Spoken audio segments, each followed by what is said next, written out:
안녕하십니까. 정의당 환경경제위원회 장상화 의원입니다. 저는 오늘 이천물류센터 공사 현장 화재 참사와 서울 성북구 아파트 경비노동자 최희석 씨의 죽음을 지켜보며 우리 고양시의 의사결정이 어디로 가야 하는지 말씀드리고자 합니다. 지난 4월 29일 경기도 이천의 한 물류창고 공사 현장에서 화재가 발생해 38명이 사망하고 10명의 부상자가 발생하였습니다. 4월 29일은 세계 산재 사망 노동자 추모의 날 하루 뒤이며 세계 노동절을 이틀 앞둔 날이라 산재로 인한 노동자의 죽음은 우리를 더욱 안타깝게 했습니다. 이번 사고의 원인으로 지목된 것은 용접 불꽃과 샌드위치 패널이었습니다. 또 원청의 공기 단축 요구에 따른 무리한 공사 진행과 관리 감독 부재였습니다. 이번 참사는 40명의 목숨을 앗아간 2008년 이천 냉동창고 화재 사건과 똑 닮은 쌍둥이 화재였습니다. 12년 전에도 용접 불꽃과 샌드위치 패널이 화재 원인으로 지목되었고 원청의 무리한 공기 단축 요구와 행정의 관리 감독 부재를 질타했었습니다. 우리는 2008년 사고에서 아무것도 배운 것이 없었고 그때의 상황에서 한 발짝도 나아가지 못한 것입니다. 12년 전 국민적 공분으로 사업장에서 안전의무를 위반하는 사업주를 강력하게 처벌할 수 있는 중대재해 기업처벌법이 발의되었지만 기업과 보수정당의 반대로 번번이 무산되면서 지금도 3시간마다 한 명이 죽고 5분마다 사람이 다치는 산업재해 1등 국가라는 오명을 벗어나지 못하고 있습니다. 이미 영국과 캐나다 등 여러 나라에서는 산업재해에 대해 기업의 책임을 강화한 기업살인법을 도입하고 있습니다. 기업살인법 도입 이후 영국의 산재 사망률이 우리나라의 14분의 1로 떨어진 점을 주목해야 할 것입니다. 우리나라에서도 2017년 4월 고 노회찬 의원이 중대재해기업처벌법을 발의하였습니다. 하지만 이 역시 20대 국회 마지막 본회의까지 상정도 되지 못하고 폐기되고 말았습니다. 이천의 사고가 우리 고양시에서는 발생하지 않는다는 보장이 없습니다. 고양시에도 무수히 많은 사업장들이 있고 수없이 많은 공사 현장들이 존재합니다. 고양시뿐만 아니라 경기도와 전국의 모든 사업장에서 이 같은 사고가 다시는 발생하지 말아야 합니다.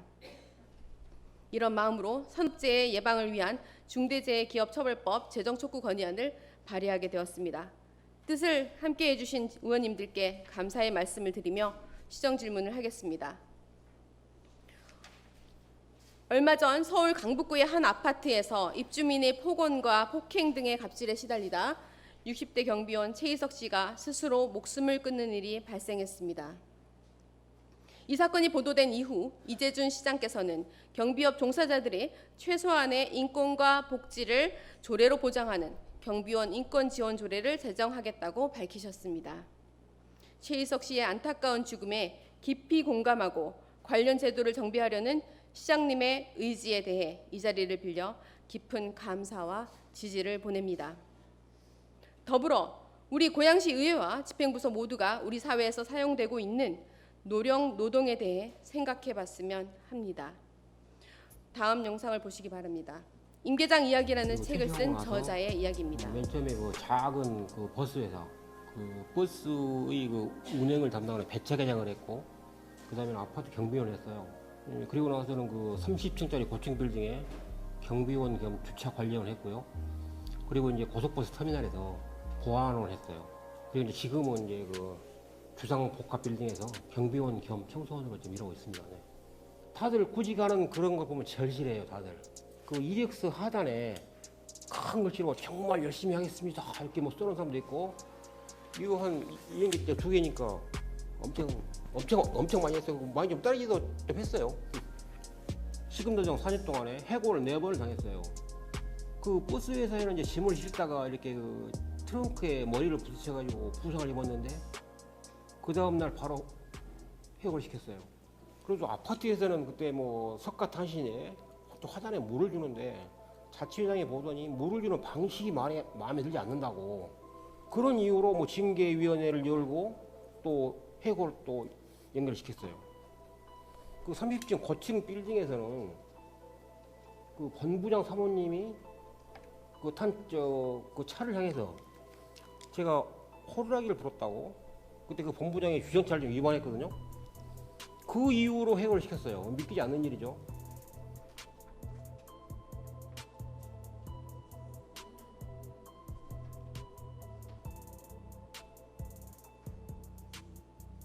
내가 말이죠. 아니 저는 성이 임가가 아니고 조가입니다. 그러니까 아니 성이 조가가 임가가 그냥 계장이라고 불러주면 되지 무슨.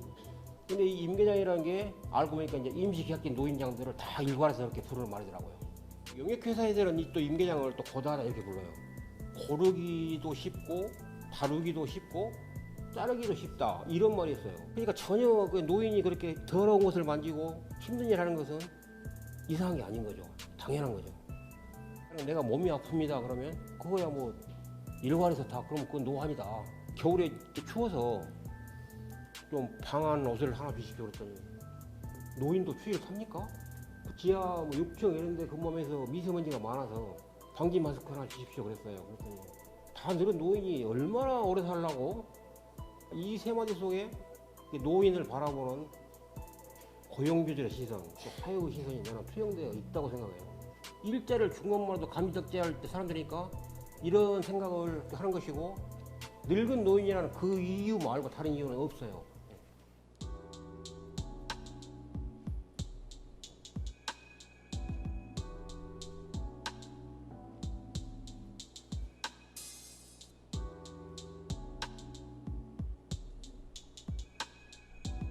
네, 저는 그 38년 동안 공기업에서 일을 했어요.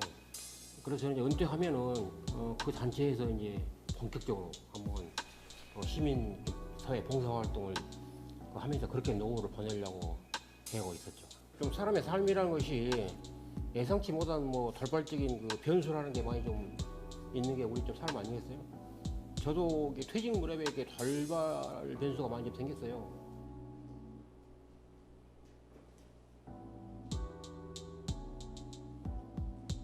그러나 저는 처음에는 내가 그런 것을 용납할 수가 없었어요. 그래서 그런 걸 내가 불법인 줄 아니까 이제 근로감독관에게 얘기를 했죠. 근데 근로감독관이 뭐라고 그러냐면은 시급의 일터, 뭐 비정규직 일터에서는 아주 매일 일하는 흔한 일이다. 우리 고용노동부가 그런 일을 조사를 착수하면은 당신 고용주가 무슨 꼬투리를 잡아서라도 당신을 해고시키려 할 것이다. 그래서 우리가 조사를 할 수도 없다. 이렇게 대답을 해요. 부당에 우리 하소연할 데가 없구나.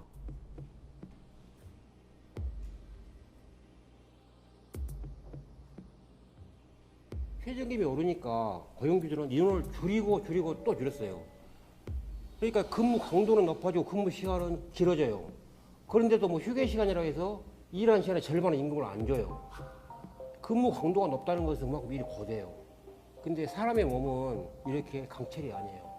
제가 병원에 있을 때 의사가 강철 같은 정신이란 말 했지만 강철 같은 몸이란 것은 없다고 그랬어요. 저는 그 말에 공감이 가요. 아무리 젊은 청년도 이렇게 강철 같은 팔을 가진 사람은 없어요. 그러나 고용주들은 강철로 된 인간인 양 그렇게 일을 고되게 시켜요. 임계장은 내 부모, 형제의 이름일 수도 있고 또 퇴직을 앞둔 많은 분들이 은퇴 후 얻게 될 이름일 수도 있다. 30층짜리 고층 빌딩 그리고 고속버스 터미널에 근무할 때 그 빌딩과 그 터미널을 움직이는 인력의 80%가 다 비정규 청년들이에요. 근데 이제 저도 비정규직이니까 또 같은 비정규직이라고 그때 대화를 아주 많이 했어요. 노인들하고 청년들이 같은 문제로 고통을 겪고 있어요. 일자리라는. 서로 다 비슷했어요. 뭐 아프면 잘리는 문제 다 똑같았고 휴가 못 가는 문제 절대 또 자기 식구로 생각하지 않는 거.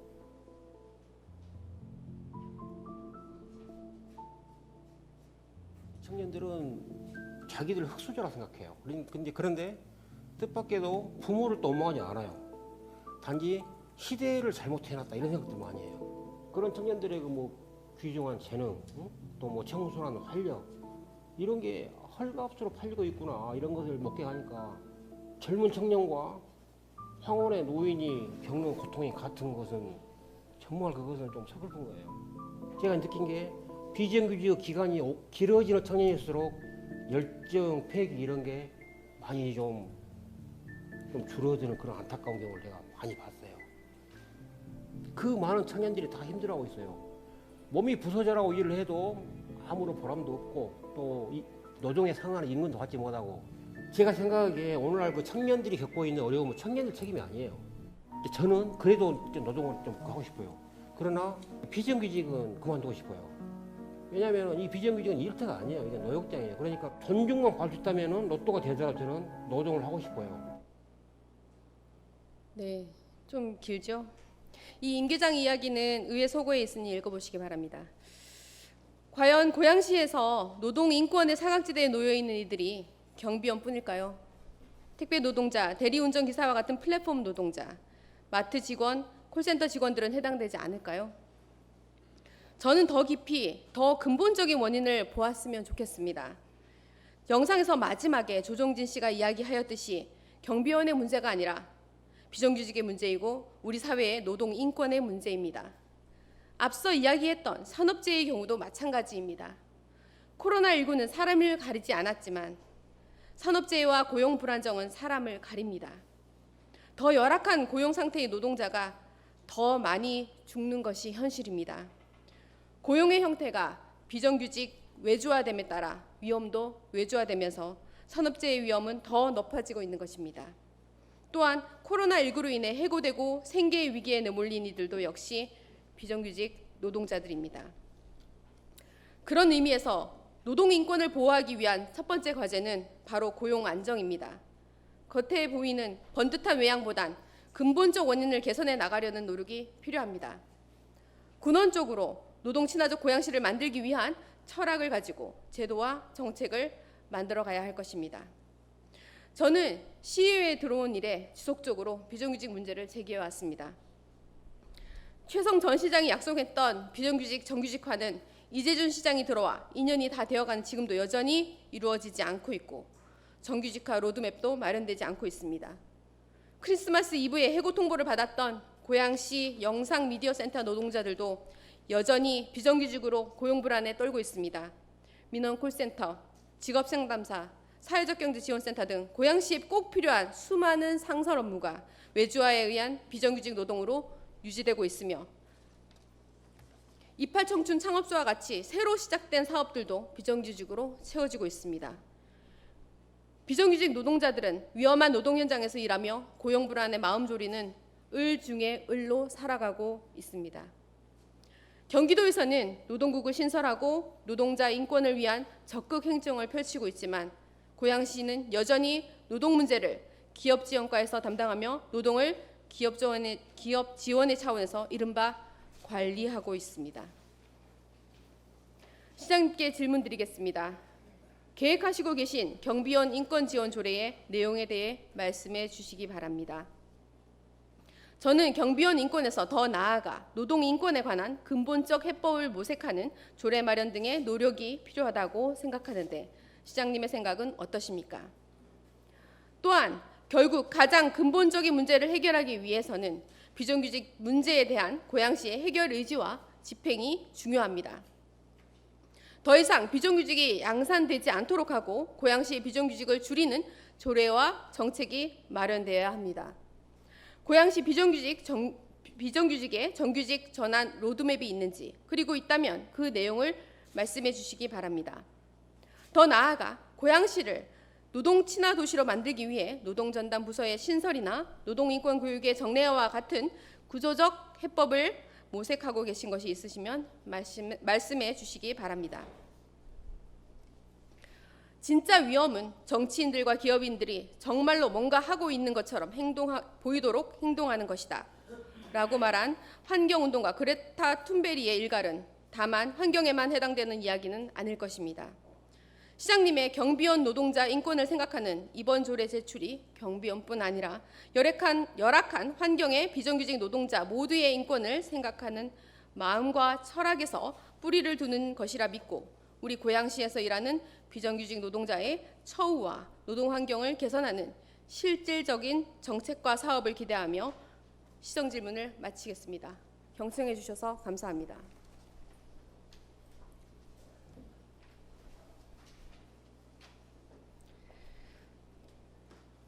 장상호 의원님 수고하셨습니다. 시장님 나오셔서 답변해 주시기 바랍니다.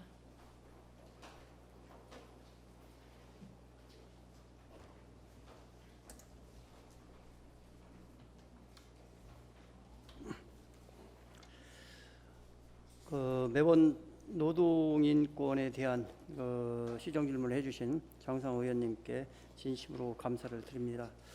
사실 노동이라는 부분을 기초단체가 얼마만큼 수행할 수 있을 것인지, 얼마만큼 수행해야 되는지에 대한 의문이 많이 남습니다. 그렇지만 그 하나하나의 과정, 그 하나하나의 조례를 통해서 그것을 극복해 가는 것이 현실성 있지 않나 이런 생각을 해봅니다. 고양시가 위탁이나 이런 형태로 유지하고 새로운 전문성이 요구될 때마다 센터나 이런 것들이 만들어지고 있습니다. 그렇지만 그분들은 비정규직이 아니라 분명하게 말씀드리면 센터장은 비정규직일 수 있을지 몰라도 거기에 계신 분들은 고용이 계속 승계되고 있다는 말씀을 좀 드리겠습니다. 물론 그런 분들을 고양시에 정식 직원으로 편제해서 이렇게 하는 방법도 있을 수 있습니다. 그렇지만 새롭게 계속적으로 발생하고 수요가 만들어지는 모든 분야에 대해서 다 공무원으로 할 수 없는 그런 한계점이 있다는 말씀도 드립니다. 결국은 지금은 청년 노동자들과 어르신 일자리 이런 부분들이 서로 상충이 되고 있고, WTO, IMF 이후에 우리가 협약을 맺었던 WTO 자체가 노동의 어떻게 보면 유연성 그런 이름으로 사회적 틀이 안 만들어졌던 나라들한테는 상당히 위험 요소로 다가오고 있다는 것도 또한 사실입니다. 독일이나 이런 곳에서는 사회적 합의체가 이미 만들어져 있고 해고를 하거나 임금을 깎거나 할 때에는 분명하게 사회적 협의체에 거기는 노동자들이 많은 부분 포지션을 차지하고 있고 거기에서 합의를 해야지만 되는 이런 사회 시스템을 갖고 있기 때문에 WTO 위반이 아니고, 그리고 IMF가 제시했던 노동 유연성 위반이 아니지만 그러한 제도가 없었던 대한민국 같은 경우는 그런 새로운 제도를 만들 때는 분명하게 국제적인 협약에 또다시 위배가 되는 이런 부분들도 또한 있는 것이 사실입니다. 그것은 그만큼 우리가 노동 문제를 인간의 보편성이나 인권 문제로 바라보지 못했고 기업의 이익만을 위해서 그쪽을 많이 바라봤던 그러한 원인에 기인한다고 생각을 합니다. 2010년에 경기도에 갔더니 한 2년여 동안 경기도 교육청 앞에 학교 급식 노동자들이 천막을 치고 농성을 하고 있었습니다. 지속적으로 그 문제를 해결하기 위해서 협의를 했지만 결국은 안 됐습니다. 그래서 경기도 조례를 바꿨습니다. 그것이 비정규직 차별 금지 및 무기계약직 전환에 관한 조례입니다. 정규직 교육청의 공무원이 아니라 다른 이름으로 불려지는 거죠. 그렇지만 무기계약직으로 해서 고용을 모든 것을 안정화시켰다는 말씀을 드리겠습니다. 또 하나가 우리 고양시 화정동에서 오토바이가 사고가 일어났습니다. 어떤 배달 청소년인데 빗길에 미끄러져서 오토바이가 다 깨지고 본인이 많이 다쳤습니다. 그런데 주인이 오토바이 변상과 치료비는 하나도 안 주겠다는 제보를 받고 만든 것이 청소년 근로 환경 개선 및 우수업체 지정에 관한 조례였습니다. 그때 우리가 만든 것은 그러한 경우에 위험한 부분들에 대해서는 경제민주화위원회가 있는데 그쪽에서 구상권을 청구하고 협상을 맺어서 법률 지원을 해주도록 했고 그 문제는 타결이 됐습니다. 이번 경비 노동자 문제도 마찬가지입니다. 전반적으로 고양시가 대한민국의 노동 문제 전체를 포괄적으로 볼 수는 없지만 하나하나 똑같은 사람의 마음으로 바라보고 있다는 점만은 분명히 말씀드립니다. 그리고 우리 고양시에서 장기적으로 계속 지속 반복적으로 필요한 도시재생센터는 우리가 도시관리공사 직원으로 편제가 되고 또 지금 좀 전에 의원님께서 말씀하셨던 그런 부분들에 대해서도 저희가 면밀하게 검토를 하겠다는 말씀을 드립니다. 크리스마스 이브의 선물은 다소 오해가 있는 부분도 있습니다. 그런 부분들은 우리가 그렇게 하려고 했던 것이 아니라 사실상은 업무 효율이나 이런 것들이 이루어지지 않고 그래서 지금은 새롭게 저희가 그 선발 과정을 그 진행을 해서 객관적인 선발 과정을 그 진행을 해서 전부 다 경기 진흥원으로 된 걸로 알고 있습니다. 그 한 폭의 많은 부분들을 개선하기는 어렵지만 그러한 가치, 노동인권이 존중되고 노동자와 함께 살아가야 된다는 그런 마음은 변함이 없고 의원님들과 함께 하고 있다는 말씀을 드립니다. 이번 공동주택 경비원 인권 증진 조례에는 그 차별 금지 그리고 교육 그다음에 그렇게 했을 경우에 그러한 상황이 발생됐을 경우에 고양시가 하는 그 보조금 사업이나 이런 것들에 대해서 제한을 주고 그리고 사실상 구상권까지도 포함을 했습니다만 그것은 상위법 위반 소지가 있어서 구상권은 삭제를 했던 그런 내용입니다. 그러면서 이제 새로 짓는 아파트에는 경비 노동자들이 쉬는 휴게 공간은 노동자들이 편히 쉴 수 있는 정도의 규정에 맞는 시설을 갖춰오는 것을 의무화시키는 그런 조례라는 말씀을 드리겠습니다. 충분하진 않지만 이런 하나하나의 행위들이 이루어지면서 세상은 좀 발전한다고 생각을 합니다. 거창하게 노동국인이 이런 것을 신설해서 효과가 있다라고도 볼 수 있지만 그러한 그 언어들이 사실상 많은 것들을 포장하고 있고 본질적으로 현장에서 일어나는 작은 피해들을 조례화시키고 시스템화시키는 부분들에 대해서는 부족할 거라는 생각도 합니다. 저는 고양시 내에서 고양시의 많은 노동자들 그리고 특히 요새는 어르신 노동자들이 문제는 단지 노동의 문제로만 보는 것이 아니라 세대 간의 문제 그리고 우리 사회 모두가 직면하고 있는 사회적 질병으로 봐야 된다는 생각을 합니다.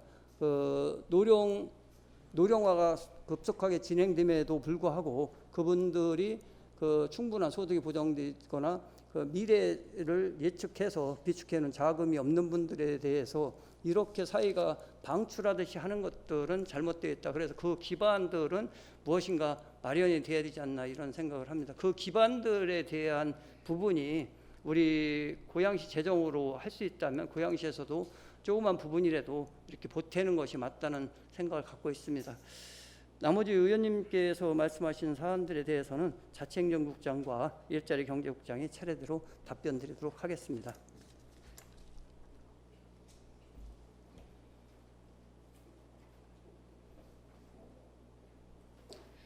네, 이재준 시장님 수고하셨습니다. 의원님, 두 분의 국장님 답변 들으시겠습니까? 네? 예. 두 분의 국장님께서는 장상호 의원님께서 요청하신 자료를 서면으로 제출해 주시기 바랍니다. 추가 질문 하시겠습니까? 예.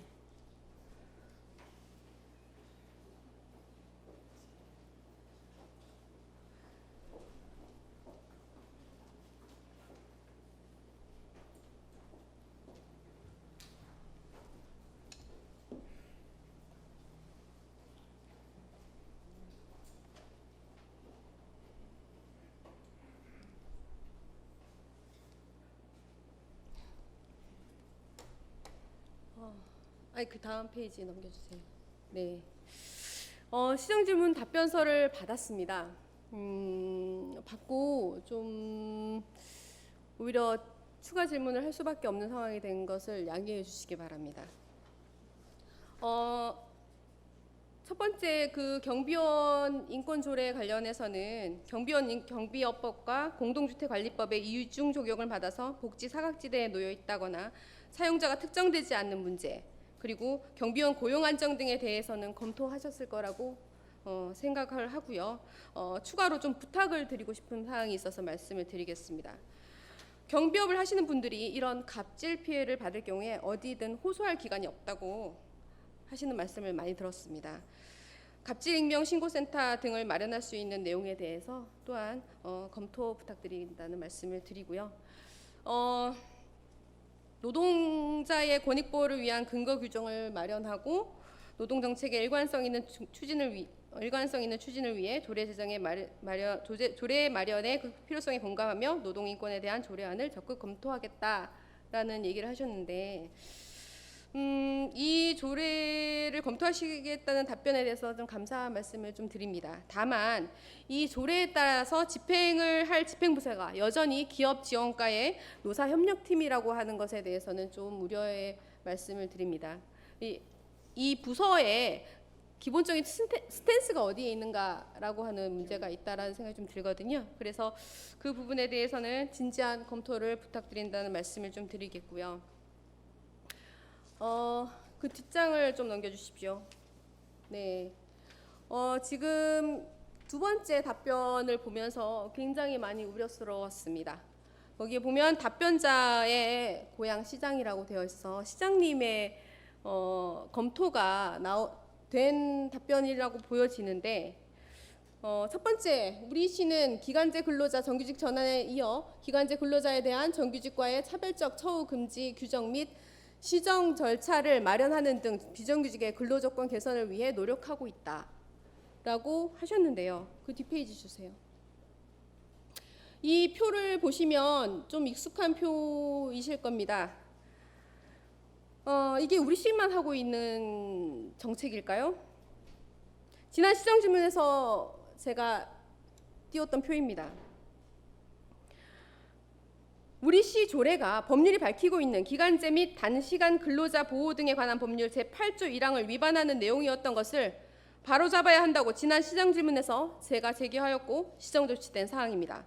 다시 말해서 법에서 정하는 바를 지키는 것일 따름입니다. 마치 엄청난 개선을 이룬 듯 표현하는 것은 어불성설이라는 말씀을 드립니다. 그다음 다시 앞 페이지로 가주세요.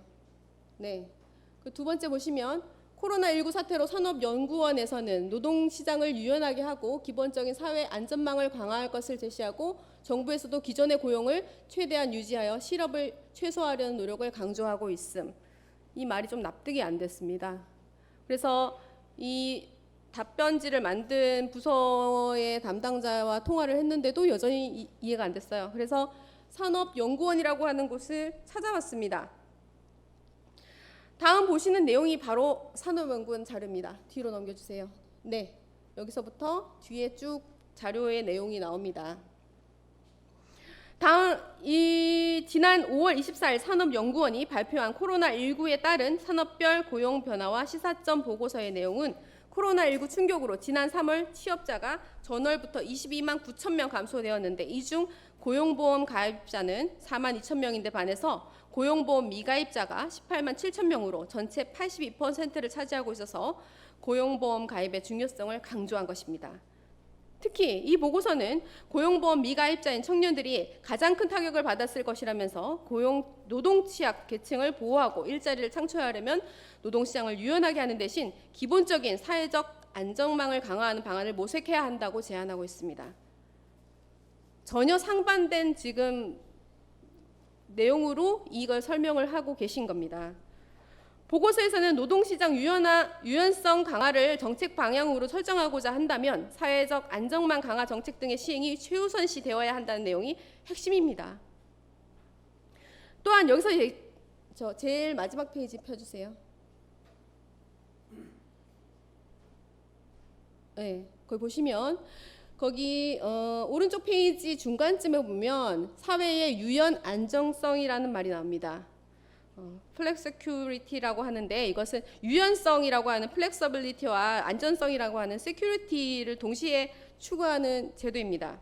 우리나라는 이미 세계 최고 수준의 고용 유연성을 가지고 있으나 안정성은 거의 전무한 상황입니다. 덴마크의 노동 유연 안전성은 노동 유연성이 있는 대신 실업급여가 3년씩 지급되고 재취업 교육과 생활 안정금이 나오고 사회 안정망이 튼튼한 것입니다. 하지만 현 한국은 해고는 곧 살인이다 할 정도로 해고 이후의 삶은 본인들 능력과 살아남아야 하는 처지입니다. 이러한 현실에서 노동 유연성을 주장하는 것은 안 그래도 마른 걸레 같은 노동자의 삶을 더 쥐어짜 보겠다는 것에 다름 아닙니다. 다시 아까 14페이지로 가주십시오. 네. 그 밑에 줄에 보시면 비정규직의 정규직 전환 시 공공부문 채용 기회가 박탈되는 불공정 문제 및 시 재정 부담, 코로나19로 인한 경제 충격과 불확실성 등 문제점을 면밀히 검토하겠다고 되어 있습니다.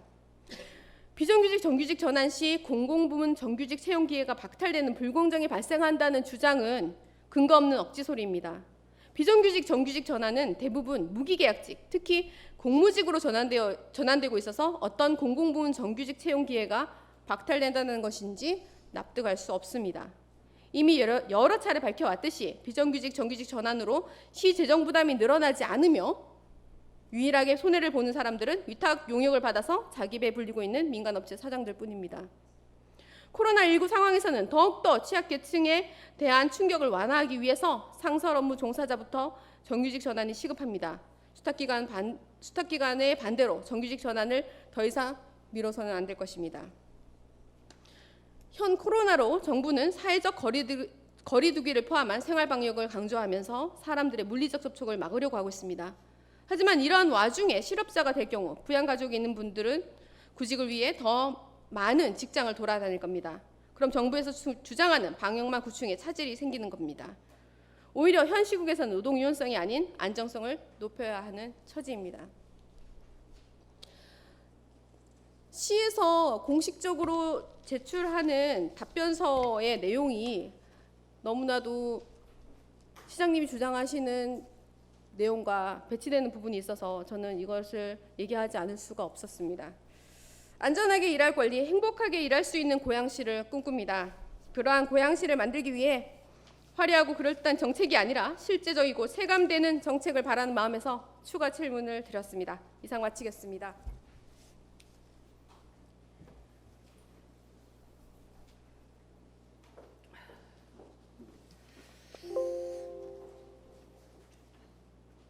네, 장상화 의원님 수고하셨습니다. 장상화 의원님, 시장님 답변 요하시나요?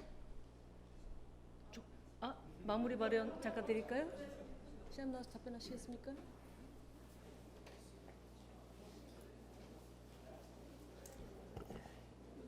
예, 답변서 내용 면밀하게 검토를 다시 한번 해보겠습니다. 그러면서 한 가지 말씀드리고 싶은 것은 좀 전에 제출했던 자료 중에 기간제와 정규직과 휴무나 이런 것들에 대해서는 저희가 맞췄다는 말씀을 드립니다. 그때 당시 그 상황이 아마 국장께서 답변을 한 걸로 알고 있는데 본인들이 이제 휴무를 토요일이나 일요일날 택해도 되는데 다른 날 평일날 택하는 경우가 있습니다. 그런 것들이 이제 일반적인 시각에서 보면 토요일, 일요일은 반드시 쉬어야 되는 건데 본인들의 선택들에 의해서 했던 걸로 답변했던 것으로 제가 기억을 하고 있습니다. 그런 부분이 있고, 그리고 위탁 업체를 전부 직영이나 정규직화하는 거에 대해서는 조금 문제가 있다라고 봅니다. 왜냐하면 그러한 것들이 단순 반복적인 업무가 과연 고양시에 전체로 들어와서 정규직화되는 것이 맞느냐. 그래서 지금 고민하고 있는 부분들이 그런 부분은 사회서비스원을 저는 좀 활용을 하면 어떨까라는 생각도 해서 경기도 사회서비스원이 생깁니다. 그러니까 이제 공직에 들어오면 어쨌든 직급이나 승급이나 이런 것들이 기관이 경과하면서 같이 하게 되는데, 또 보면 기간제에다가 정규직으로 전환하면 이분이 이제 본인의 업무, 고유의 업무 영역보다는 다른 업무를 또 원하시는 분들도 계십니다. 그래서 그런 어떤 충돌 지점들이 있어서 고용 안전을 보장하고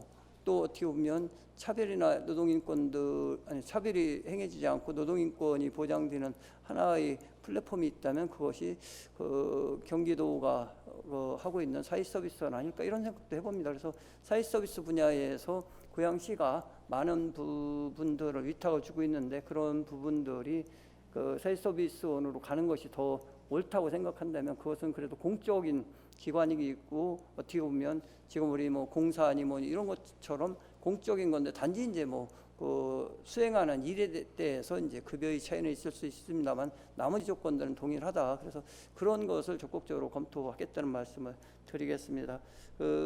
실국장 답변서에 다소 미흡한 점에 대해서는 차후에는 더 면밀하게 살피겠다는 말씀 드리겠습니다.